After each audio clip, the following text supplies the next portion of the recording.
Well, good morning.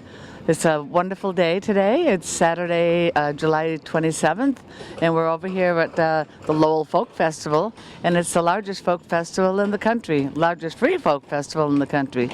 It's going to be a fun day, and we're going to bring a lot of things to show you.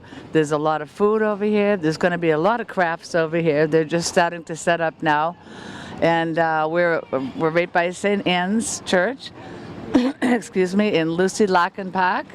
And they're going to be having a lot of demonstrations over here. I think they're going to be cooking a little bit for us over here, fish and chicken, and we'll certainly check that out and get some good recipes for you. And everybody's very busy here. And if you look behind me, we'll get a little closer to it as we move along. But there's a really big lobster in the middle of the road here. We'll go check that out in a minute. It's a kinetic sculpture. It's a lobster sculpture. It's pretty cool. So anyway, we'll go, and now we have some bicyclists. Good morning, good morning. Good morning. Good morning. Everybody's very busy over here. So I don't know what else is going on. We're going to be walking down the street here and showing you a little bit as we go along, because people are just starting to set up, and we sort of beat the rush right now, but we're going to show you everything, and then we'll hit the other side of town and see what's going on over there. There's just a lot. There's crafters and Very good. It's all good, Dave. Okay, thanks. and a lot of food, and so stay tuned. Well, good morning. How are you today? I'm well, how are you? Good. What's your name? My name is Michael Roundy. Mine is Gay Corey, Bob Corey behind the camera. How you doing? Wicked Access Television.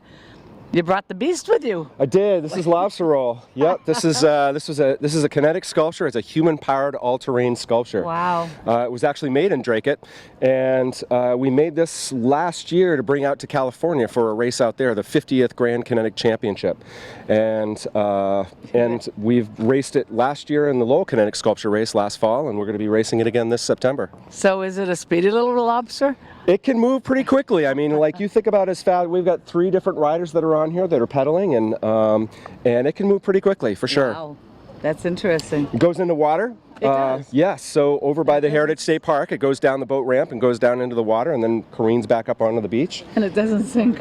And it doesn't sink. It also goes through a mud pit that we're going to have over at the Songus Arena. So September 21st is when the race is going to happen. Oh, that's great. It's a free, family-friendly event. Yep. That's nice. Now, are there other creatures? Yes, there are. So in the past, we've had something that looks like a lottery ball that had some lottery balls in it. It was a big, giant wheel with 2 pedalers on it. We've had a 3-pedal or a 3-person sculpture last year that had a kind of a flying saucer kind of look to it. We've had the STEM school here in the Rogers Academy has built sculptures for the past 2 years, and they're building again this year. We've got some teams from Lawrence, some kids after school program that's building something, and the Boys and Girls Club here in Lowell is building something. Really? Yeah. So how long did it take you to build this? This took us about, from design to finish, it took us about 4 to 5 months or so. Really? But, we all have full-time jobs, so, this was stuff after work in between, and stuff. Exactly. In between, yeah. Yep. That's terrific. So where's the motor? There is no motor. It's all pedal. It's all pedals, Yep. huh? So you pedal, and pedal. So it's Wow. human-powered. Oh, Yep. my goodness. Yeah. So these things here, these big giant, the claws, those are actually old. So we recycle as much as we possibly can. That's Some of it's great. not recycled, but the barrels are old olive barrels that we got for it. Really? And those actually rise up and down. There's a little car jacket there, and we can lower that down when we go into the water. And down the middle here, you can see that also. We've got barrels back here. Those lower down. You can see those are smaller olive barrels. Yep. This barrel here, or this container, is like a water container, like a water yeah. bubbler. That's Yep. what it looks like. Yep, we've got pool noodles here. I was We've got just gonna say, I you think I name it, recognize all that. kinds of things. Yep. And I love your hat. Thank you. What? Yes. So the race is about. It's not so much about who crosses the finish line first. It's just about having a great, fun time. So people wear costumes. They give out what are called bribes, which are usually like little pieces of artwork to spectators and to that's great. judges. Yep, it's a lot of fun. I'm just picturing you going down the Merrimack, It's a blast. Let me see. We have a picture here somewhere of teams going down the Merrimack. You do?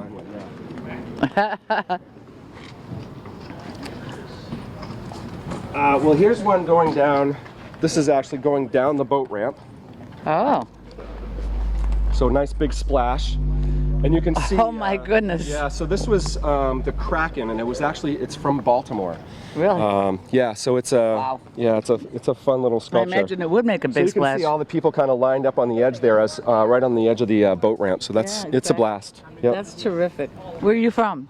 I am actually from Concord, New Hampshire, but I teach at UMass Lowell, so I'm in the art and design department. I'm a fine arts professor. Perfect for you. It is. It's right up my alley. Right up your alley, is right. Yep. Well, I guess we're going to have to wrap it up. It's been nice talking with Yes, you. you Thank you also. very much. Yeah. Does your lobster have a name? We call it lobster roll. I mean, it rolls. It's a lobster, and it's a lobster roll. It's as New England as you can get. I guess so. Right. Well, good morning. How are you ladies? Good, and you? Good. What is your name? Alvenis. And who is this? Jomaris. Jasenia. My name is Gay, and that's Bob. We're from Drake Access Television. What are you doing here today? So we call it public witnessing. We're Jehovah's Witnesses, and we're from the Spanish congregation. And in other locations, we have the Portuguese congregation, and the Cambodian, and English. Oh. So we really want to get to the people with the Bible message. Oh, that's nice. Yep. And we have free copies that people can go and if they have Bibles in their houses, they can look up the Bible text that we have in our publications. Oh, that's great. Well, we're so glad you came down here. What did you think of that lobster? Yeah, I think it's awesome. It's pretty cool, huh? Yeah. I can imagine driving down the street on that. Yeah. Well, not driving, actually pedaling. Pedaling, yeah. Get the That's a lot cardio of- going. Yeah, definitely. Well, where are you from? Are you from around here? Yeah, we're from Lowell. Are you? Yep. That's terrific. All right, well, we just wanted to stop over and say hello and introduce ourselves and make you a part of the Lowell Folk Festival today. Well, good morning, folks. How are you? We are fine. What is your name? My name is Olisa Adigwe. Gloria Digwe. Mrs. Adigwe. I'm Meg Morwete. I am Ben Opera. Nice to meet you. My name is Gay, and that's Bob. We're from Drake and Access Television. Yes, indeed. So I see you're setting up here. What kind of food are we having today? We're having authentic Nigerian food. One of the, I guess the favorite for, all the visitors that will come here today is the goat meat. The stew. good meat. Yeah. So, By good meat, what are we talking about? Pork? Beef? no, goat. Oh, goat. Yeah, goat. Oh, I think you said good. No. Goat? Yeah, goat meat.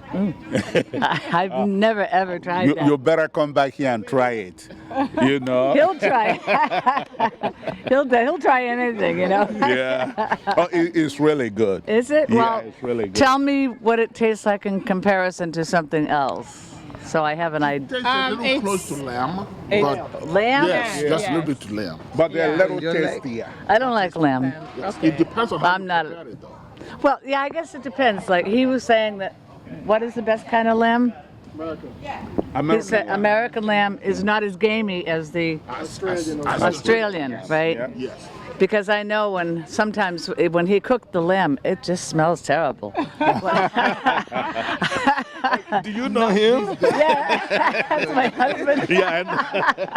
No, but seriously, this is what people come to Nigerian booth every year for the past 20 years looking Oh, for the that's goat wonderful. stew. Yeah. So, and that is our mainstay, together with the plantains. But apart from that, Plantains. if you haven't had Nigerian jollof rice, you haven't. I know I have not. You just have to taste it. That is the beginning It's of unbelievable. wisdom. I could use a little wisdom. And then there's the plantains, Now, how do you cook the plantains? Do you fry them? Fry it, you It's fry like it. banana, but it's not banana. Oh, she knows what Okay, plantain you know is. plantains, Yeah, I've never actually cooked them, but yeah, it's a little, ripened plantain, and how then do you know when they're ripe? Oh well, the color. They get yellow? Yeah. The green one is also edible. Oh, it is? It is edible. But is it more bitter because it's not ripened yet? No, it's No, not. it has, it's not. that's a different taste. Oh, it has a different taste, taste. Yeah. And The it's ripe actually more one is nutritious. sweeter, had a sweet taste. You know what's good? Yeah, it's good, it's brown sugar. Yeah. The brown sugar on plantain. And a little ice cream or whipped cream. Ooh. I'm for that. I'm for that. American Nigerian into the whole equation. I'm throwing America into the whole equation. See? We'll get you to spice that plantain right up. Yeah. Well, it's nice to talk to you. Oh, thank you. I hope you're going to have a good crowd here. Oh, Always. we will. We You know, will. This is terrific. It's Yeah. always good. So where are you folks from? We all from Nigeria originally, but now we all Americans living in Lowell. William, I live in Lowell. Billerica, Billerica and Lowell. Lowell. Yes. We're Drake-it. Yeah, I can see. All right. My best friend Jeffrey Lambert lives in. No, He does? Yeah. Do you want to say anything to him? Hi Jeff, you know this is Ben. You know we love you. You know you are the best campaign manager in the world, and also. Oh boy, he's talking campaign. I know. Actually, there is something I want to say. Okay. You know, this guy, Ben Opara, he's running for school committee. Is he? Yeah. So I think In Lowell? in Lowell. So I think everybody should listen, to him and vote for him. He's a good candidate. Hey, well, he can certainly talk. Yeah. Well, good morning, gentlemen. How are you? We're doing fine. How are you? Good. What's your name? Doug Hanks. Jeffrey Smith. I know you. I get around. Well, what are you going to do? And who's this gentleman over here? What's your name? Dad Wayne Stanley. Nice to meet you. Thank you. So, are these the D. Malay boys over here Yep, today? D. Malay Boys. It's a youth group for boys between the ages of 12 and 21, sponsored by the Masons in Lowell. It's an international group. We provide a drug-free, alcohol-free environment for the kids. These kids plan activities themselves. They conduct them. Here they are today. They're working this folk festival booth, trying to raise some funds for the program that they will use all year. And it's a good time. How you doing, buddy? Pretty good. Good. She knows me. Hi, Ernie. Yeah. There's Ernie. That's Ernie. There's Ernie. So, you're down here at the Lowell Folk Festival.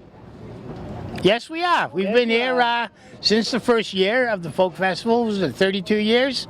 We were one of the first booths when the Folk Festival started 32 years ago. Wow. They were begging for people to participate.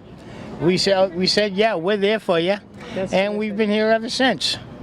So, what do the D. Malay boys do? You said The they... Malay boys do whatever they want to do. You can talk anytime you'd like. Oh yeah. So Tell me what you They plan their activities. They, they say, we want to do this. They plan them. They conduct them.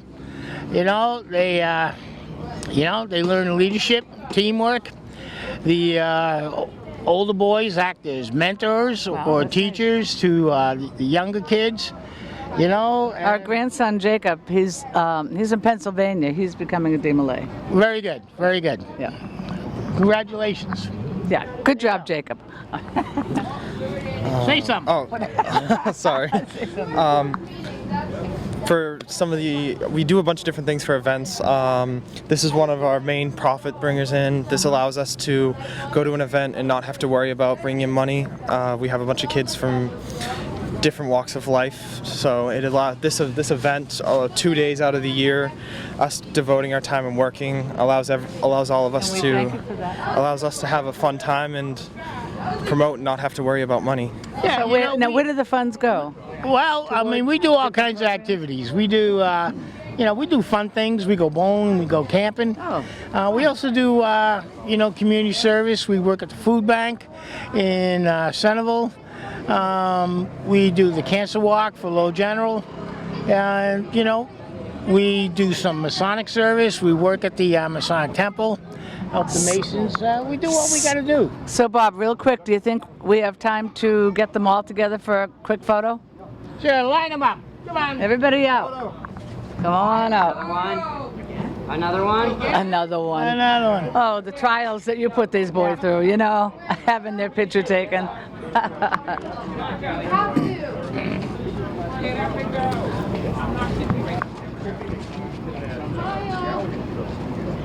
Take your time, Joey. Okay, I'm going to get everybody's names, and then we're going to take a group photo. And this is live. Yep. Jeffrey Smith. Harold Post. Tonio Perez. Danny Kirby. Jeff Hoyt. Hi. Ben Du Bois. Adam Post. Zachary Natali. Robert St. Hilaire. Caleb Natali. William Connor. William Hilliker. That was a tall one. I had to reach up for him. John Furlong. Joey Hilliker. And Dad Wayne Stanley. And my name is Gay Corey, Bob Corey behind the camera. We're from Drake Access Television. And we thank you for all the things that you do for the community and how you participate and help other people. It's commendable. Thank you. Thank you very much for being here. Have a fun day. All right. Okay. Now, what is your name, please? My name's Alex Bellinger. My name is Gay, and that's Bob. We're from Drake Access Television. You do? How do you do? Good. And this is very interesting over here, ships in a bottle. Can you, I heard you tell those folks a minute ago a little story about this one over here. Now, what was that story again? Could you? This is the schooner Ingomar. Mm-hmm. She was built in Essex in 1904. She was a great, very successful fishing schooner. She was known as the Queen of the Halibuters.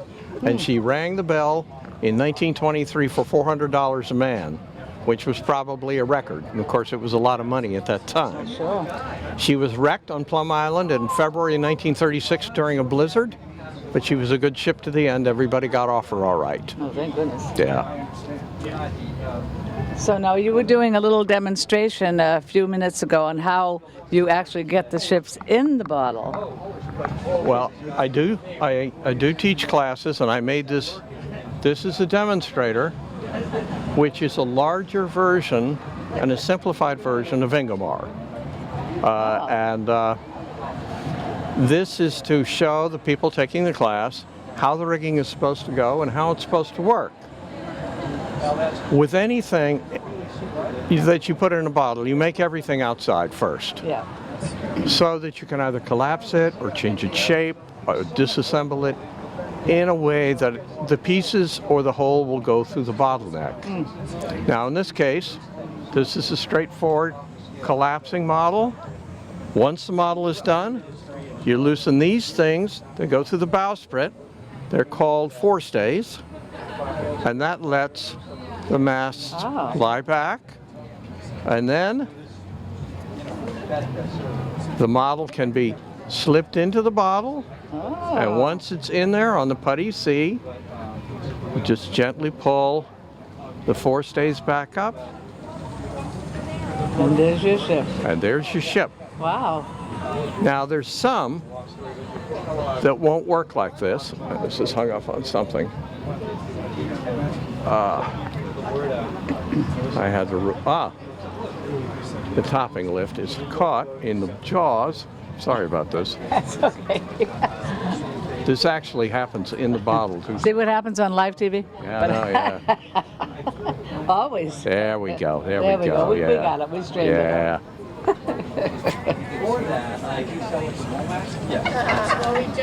That's terrific. And then it's back up again. Now you say you're from Newburyport? That's right. I love it there. It's pretty. We have a ship model show going on there. It started today. The Yankee Homecoming Ship Model Show.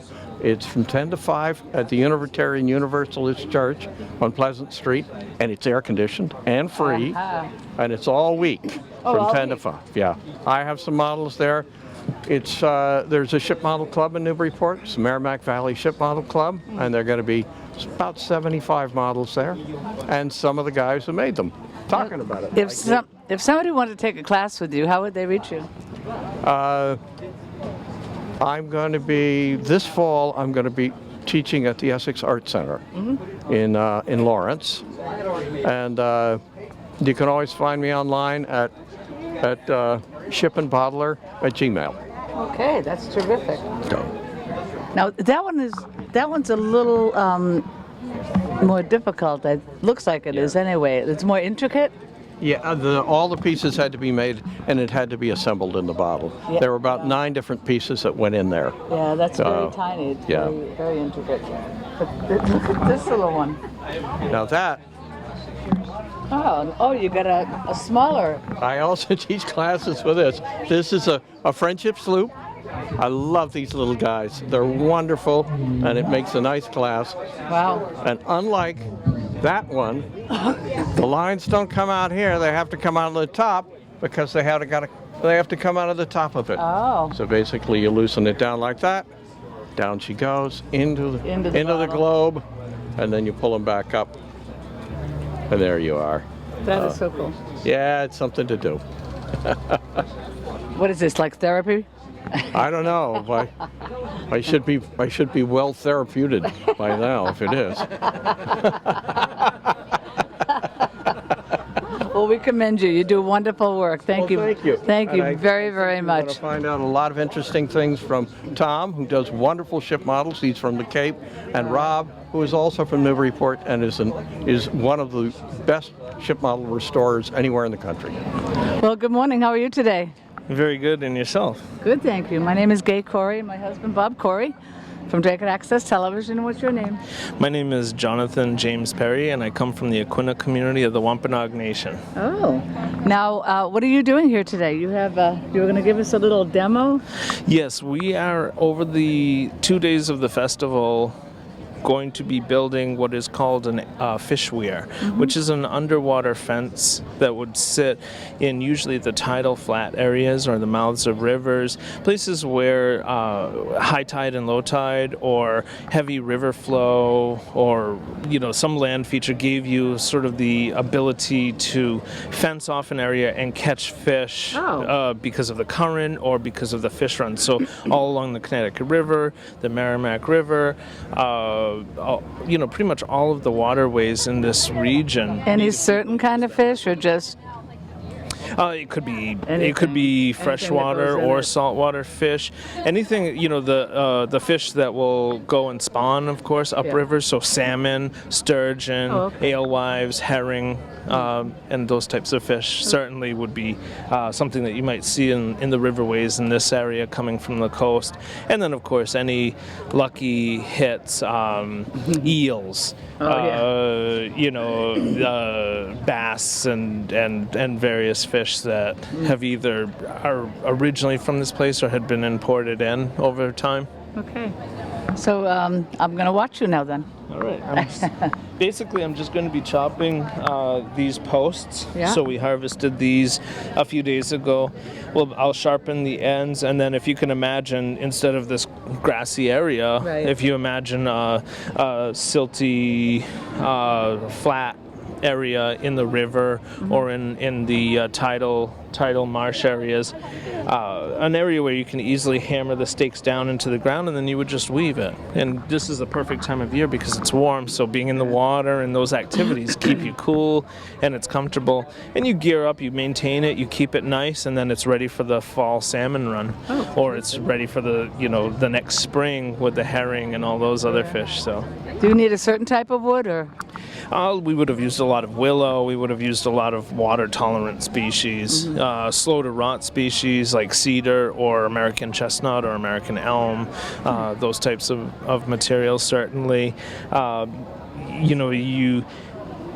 The fish weirs are actually still something that are found today, ancient ones, like the in Back Bay in Boston, there's the Ancient Fish Weir Project, so every spring students go out and they build a segment of that fish weir to demonstrate where it used to be prior to the filling of that land. That's interesting. And so that's 5,700-year-old fish weir where the stakes have been pulled right out of the mud, still there. But of course anything above that water line disappeared long ago because it breaks down. It's like a pier. Yeah. If you think of the posts of a pier can be hundreds of years old, but the top of the pier is long gone. So, we would have to maintain them.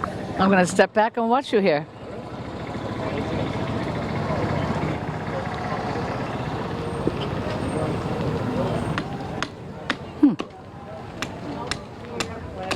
So you're making a spear. Kind of like a spear, so it'll go on the ground. Just sharpening it, so Yeah. just so that you can hammer it right into the Yeah. soft, silty soil. Yeah. And then once you have it to the point that you can hammer it down, Yep. you might be out on a dugout canoe, or you might just be standing in the mud and hammering them down. And you just do every foot or two a stake, and then you weave, just kind of a wattle fence essentially, and you just maintain that and compress it. And over time, if it starts to get holes and gaps, you go out and you fix it. And then when you need to replace the posts, you do that. And eventually, you have to replace the whole thing. Sure. But some of them were well over a mile in Really? size. That's pretty And big. people could pull out thousands of salmon. The weird technology was misused, unfortunately, and became something that was no longer allowed in fishing in North America, because as the English, French, Dutch, Spanish, and various folks learned our technology and started to copy it, they didn't regulate it the same as our ancestors. So instead of taking just the right number of salmon for your community and possibly for trade and things like that, they would take all of them. They'd block the river and take every single one. Well, unfortunately, it doesn't take long before there are no more spawning fish in those rivers and lakes. And unfortunately, that's when you start to see the collapse of the New England fisheries. It happened very quick. I mean, you start to see that collapse in the 1700s. Wow. So not even 100 years. So only a few generations of people immigrating here and living amongst Well, it's Mayans. nice to see somebody still doing it. Absolutely. Well, I mean, we maintain the knowledge and the technology, but unfortunately, our fisheries still wouldn't allow for this technology to be actually employed. Oh. But maybe someday, if we clean up our act. No pun intended. Yeah, right? So, all right, well, thank you very much. absolutely. Have a look at our fish basket and some of the materials we have here. Talk to my family. As I said, we're at Quinawampanoag, and we're happy to be here at Lowell Folk Festival. Well, we're happy to have you, too. Thank you. Thank you. Well, good morning. Good morning. What is your name? Elizabeth Perry. Nice to meet you. Mine's Gay, and that's Bob. And who's this lady over here? This is Patricia James Perry. Oh, nice to meet you. Nice to meet you. Now, what are these baskets? Can you tell me what Sure, they're... so these are things that you use in processing and gathering the fish. Uh-huh. So there's a fish trap made of ash and cedar bark. There's a nice heavy cedar bark or pine bark basket Look at here that. that's been lashed. It's very thick and strong, so you can Wow. use it for anything from a larger one for fish. This is good for berry picking, root gathering, sure. things like that. Birch and cedar bark, and then some fishing implements. So like there's a small hook here made of bone and wood. There's a miniature bone harpoon for harpooning larger fish. Really? And people also hunted marine mammals back then. So seal were hunted and all too back in the day. It's a lot of weaving. Yes, it is. Do your fingers get a little brittle I after a have while? really good. I've been weaving since I was 8, Oh, and so I'm you're all... yeah. I've got good calluses. I don't really feel anything anymore. She's earned her calluses. Well, that's terrific. So you can get a lot of fish in here. Oh, yes. Feed your family for a couple of days if their appetites are good. At least. Yeah. So where are you from? Dartmouth, Massachusetts. My community is on Aquinnah, so I'm Martha's Vineyard Native American. Oh, very nice. And is that you this also? Yes. Yes, I'm sorry. Is that a piece of the Busy smelling. sassafras? Yeah, it's good. Smells like sassafras. I never smelled sassafras before. Want to smell it? Very aromatic. Root beer? Yeah, root beer. It is a source, right? It is a source of it. Yeah. Is it really? Yeah, this is Oh. traditional. My her father would make root beer, literally gathering his own sassafras roots. He fermented a little bit, add a little bit of lemon into it, and then Really? made his own natural soda. Yeah, That is great. yeah. Back then you could. So what do you gather use for sassafras. liquid? Water. Just You regular water? Yeah, yeah. If you just let it sit till it starts to get a little bubbly, Yeah. basically. It's fermented, Yep. yeah. Yep. That's interesting. Yep. Who knew? Yeah. You did. Well, my grandmother used to make her own root beer, but I don't think it was Yeah. from sassafras. Oh, she might have bought a mix or something like that. I don't know. I think they had syrup. Did they have root beer syrup then? How did they make root beer then? Hires in the bottle. The little bottle. Okay. You remember Hires? Oh, yes, I do. I do remember Hires. No? You I have no idea what that is. Yes, I had many of wonderful hires that my mother didn't know I had. No matter where she... It's a No. concentrate. Oh, okay. Yeah. What is it? Little small bottle? Oh, okay. Well, this must be strong. Ooh. Well, It's big. Wow. Got H on it. big H. Big H on the bottle. Excuse me. Sorry. Well, thank you very much for talking with me today. Yeah, it was nice very talking nice to to you as meet you. Well, good morning. How are you today? I'm doing well. Good morning to you. What's your name? I'm Charles Coe. Nice to meet you. My name is Gay Corey. Bob Corey behind the camera. Hello, Bob. And I smell something wonderful over here. What are you Yes, cooking I'm up? going to make some jambalaya. Oh, what do you put in that? Well, Cajun spice. Well, the vegetables are celery, onions, green peppers, and a lot of people make it with pork and seafood. But I'm making it with chicken because a lot of I people. never had it with chicken. Yeah, chicken smoked sausages and just some chicken thighs. Oh, what do they call those sauces? Andouille? Andouille sausage, yeah. I've had them a couple of Oh, times. it's good stuff. Good Is it stuff. good? Yeah. Now, do you have tomato sauce in it? Yep, there'll be tomato sauce in it. And the Creole, there are two kinds of jambalaya. One is Creole, and that doesn't have the tomato in it. And the other is Cajun, and that does have tomato. But the lines are crossed all the time between Cajun and Creole, so, nobody really knows. So where are you from? I'm from Indianapolis originally. I live in Cambridge now. Oh, so where did you pick up your cooking skills? Well, I've been a restaurant cook in my earlier days when my legs were young and strong enough to stand for 7 or 8 hours at a time. Now, Bob is a chef. Oh, excellent. He's a very good cook. I'm not so much. But you're a good eater. Oh, yeah. That's about it. I'll make desserts. All right. I'm just not real good with meat. All right, it's a deal. I'll bring the roast, you do the cake. That's fine with me. Sounds like a plan. So you're over here at the Lowell Folk Festival. You'll be cooking up pretty much all day. No, I'm doing a 1 hour demo at noon. At noon? I'm cooking jambalaya, like I said, and I'm talking about the influence of West African people on Southern food and food habits.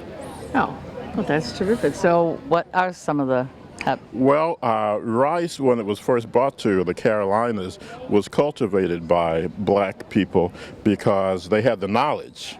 Rice is a very complicated crop. You just can't, throw a handful down and go binge watch Game of Thrones for a couple of weeks and come back. So how do you plant rice? It needs to be in a paddy, in water, right.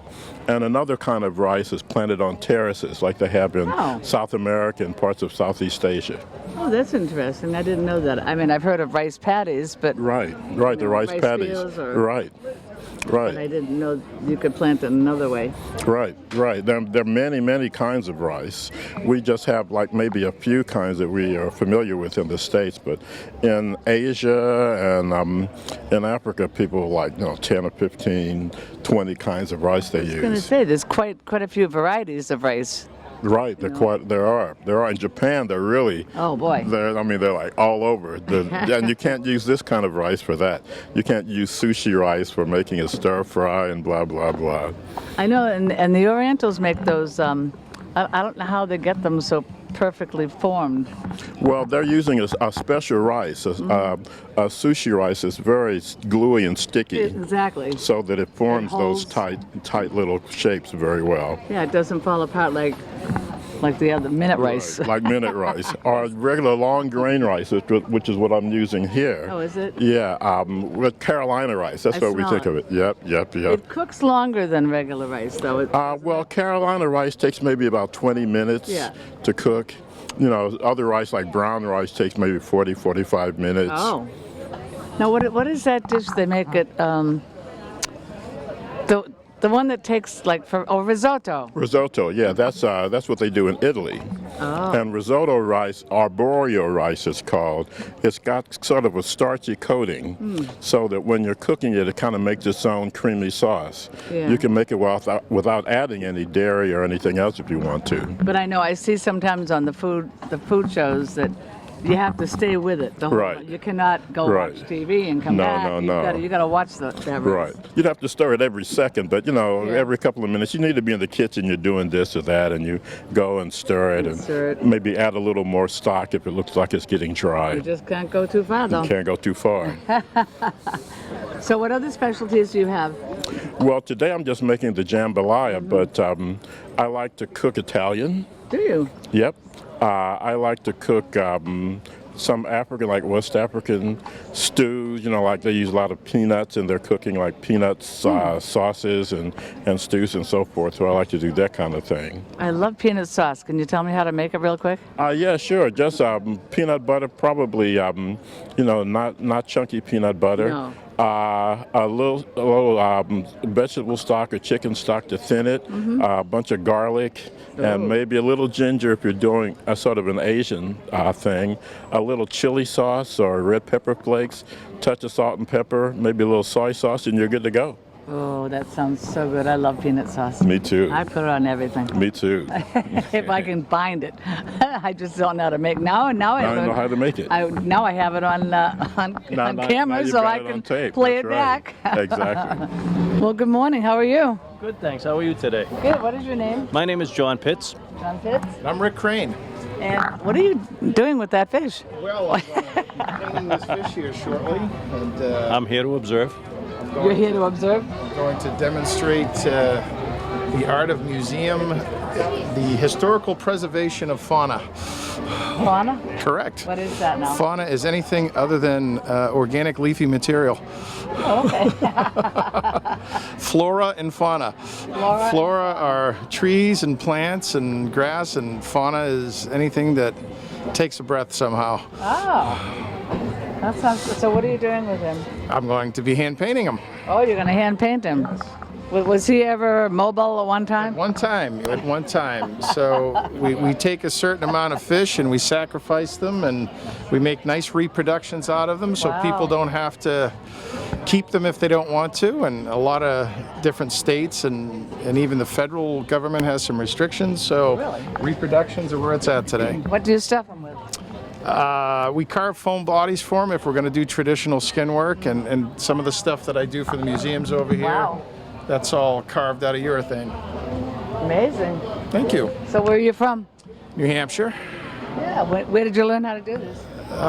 Gosh, an old book from the Northwest taxidermy. Gosh, I can't remember. It was from an old comic book magazine article, and you subscribe to the Northwest School of Taxidermy. Wow. Yeah. That's different. And Not too many people pick up that. they sent you booklets for $1. Really? Yeah. Oh, well, look at it, paid off. Look at now. So after this little guy's after he's all stuffed, do you mount him on a wall? This is going to a museum up in Quebec. Oh, really? Yeah, that's all we do is museum work. Wow. Sure. That's amazing. Thank you. That's amazing. Thank you very much for talking with us. Thank you very much. Nice to meet both. This thing, I'm going to trip over it. You won't find a more knowledgeable person in the business than Rick here. He knows everything. He's the only one I've ever met. Yes, yes. He'll come out with terms that you don't understand unless you look it up in a book. So, You want to give me an example? Sure.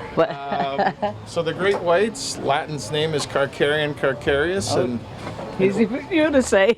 In order for us to do the preservation work for the museum, I have to take usually a couple months to study on the species, and we'll go down to Woods Hole and talk to the folks at the National Ocean. Yeah, we'll get as much reference material as we can, and then we recreate it to historical accuracy. Well, that's so interesting. And thank you very much for talking with. Nice to meet you both. Well, good morning. Morning. What's your name? I'm Victor Cole. My name is Gay Corey, Bob Corey, behind the camera. Nice to meet you, Bob. They could access. That's beautiful. Thank you. Not quite beautiful yet, but working on it. May I? Sure. Oh, it's so soft. It's like real. Where did you learn how to do this? When I went to college for wildlife management, we had to prepare study skins, so it just was kind of an offshoot of that to go. Do you have a helper over here? Actually, Nikki is learning to do birds. Oh, really?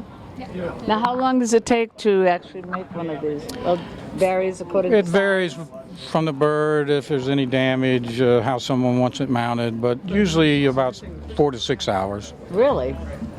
That's continuous, though. That would be continuous. Yeah, no breaks. Right. Well, Well, a few breaks. this skin has been prepped. Normally you have to skin it. There's usually fat on the skin that you have to get off, and then you have to wash and dry the skin. Is this from a real bird? Yes. It is. That's a common eider, which is a sea duck. Wow. That's amazing. How do you catch them?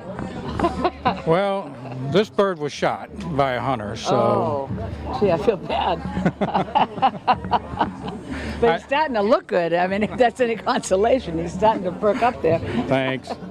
I do a lot of birds for nature centers, so most of those birds all died from whatever natural cause it was, getting hit by a car or running into a window. So where are you from? I'm originally from near New Orleans, Louisiana. Oh, New Orleans. They're underwater right now. Or they were. It's draining out pretty It's quick. draining out. Yeah, they seem to be right in the belt, unfortunately. What is that bird on the end? Is that like That's is a golden. That's a golden pheasant. a golden feather? They're from Asia originally. Right. That's just a game farm bird. A lot of Really, it's beautiful. Look at the people colors. will raise birds to sell for mounting purposes, and that's It looks like a peacock, very similar to the tail on a peacock. I think they're all in the same family of birds. Yeah. So your stuff is displayed. Your birds are displayed where? I'm in Newburyport. Oh, you're in Newburyport too. Wow. We've got boats over there, boats in the bottom. Right. And birds over here. There's a lot to see in Newburyport, apparently. Where in Newburyport did somebody see these? Well, I work out of my home, so I usually ask people just to contact me, but I'm right next door to Mass Audubon Joppa Flats facility. Oh, okay. Well, that's good to know. And if they want to see birds that I've done for Mass Audubon other than ducks and game birds, I've mounted quite a few owls and other birds for Mass Audubon. Now, do you have a website? Yes, I do. What is that? It's Joppa Flats Ducks. These are gorgeous. I mean, Thank you. It looks real. That's what the goal is. Well, you've succeeded, I'll tell you that. Thank you very much. Very nice, very talented. Thank you. Thank you very much. Well, good morning. Good morning. Welcome to the Magic Fluke Tent. I saw the sign. I said, I'm intrigued. Yes. So we're really unusual. We are celebrating a 20th anniversary. We started the whole ukulele revival that's going on worldwide. But my husband, who's an engineer, who's here, decided to redesign the ukulele, reintroduce it 20 years ago. And it's been fabulous. And what makes us different is not only our unique design and sound, but it's actually that we are committed to manufacturing here in the United States. So all of our instruments, ukuleles, banjo, a 5-string banjo, viola, violin, bass, mandolin. Oh, you got all the strings covered there. All made in Sheffield, Mass, in Western Mass, in the Berkshires, the beautiful Berkshires. And we take it as far as we can. We source our materials and parts as locally as possible, mostly from Massachusetts, Connecticut, and New York. And so we're doing it very differently. We are a true U.S. manufacturer. Not easy, but we bring you beautiful instruments. I have my mother's ukulele. Oh, okay. It's old. Do you remember her playing it for you when you were little? Maybe to sleep? Or? Yeah, briefly. But I said I'd like that, so I kept the ukulele. I don't know how to play it. I'd like to learn, but my nails kind of. Your nails are too long. What? You could shorten them. I kind of figured I wouldn't be able to do it. But the ukulele is the easiest instrument on the planet to learn to play. Is it? And it's a community instrument because it brings people together, and it's also a great instrument to play on your own because it feels really good. Music's healing. It's that universal language that binds us all, and it's so simple. You can go to a group and learn to play very easily. We can show you 3 chords, and you can be playing today. But again, you have to do the artwork on shorter nails. They're beautiful, however. Can somebody give me a little demo? Absolutely. I'd like to hear a little something, if I may. This is our son Josh. Hi Josh, how are you? This is our. I didn't get your name, I'm sorry. I'm Phyllis Webb from the Magic Fluke. This is Joshua, and he's playing a fluke ukulele, all made in Sheffield, Mass. Look at that. I love the front of it too. That's beautiful. Show that to Bob on the camera. That's gorgeous. Very pretty. Isn't that nice? It's all hand painted. Process where we can transfer any image or color pattern, custom artwork, whatever you like. Really? Photographs onto the instrument soundboard. And it comes out, in high resolution, accurate colors. All right, I'm going to take it away.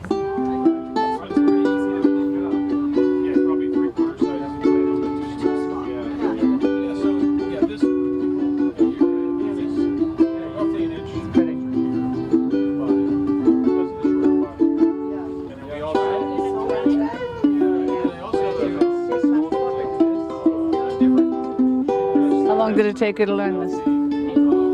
I've been playing a little bit since I was young, but I haven't been practicing a whole lot of late. But I don't think you really need to practice what I'm hearing. This is beautiful.